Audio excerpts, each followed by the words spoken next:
tactical scope mount installation videos. First, press down the spring and slide the rear barrel band forward.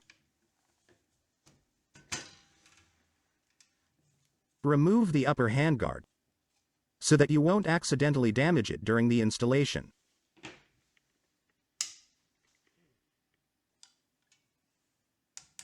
Punch the rear sight retaining pin out using a pin punch. Remove the rear sight leaf.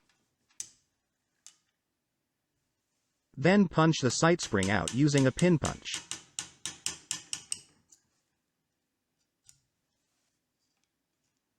Reinstall the upper handguard and the handguard band. Insert the steel base nut into the rear sight base. Align holes of the scope mount and the rear sight base. Insert the scope mount retaining pin.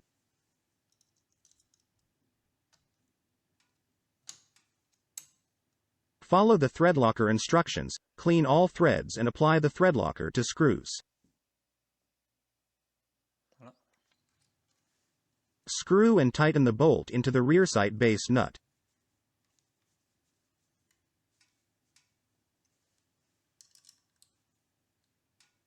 The installation is now complete.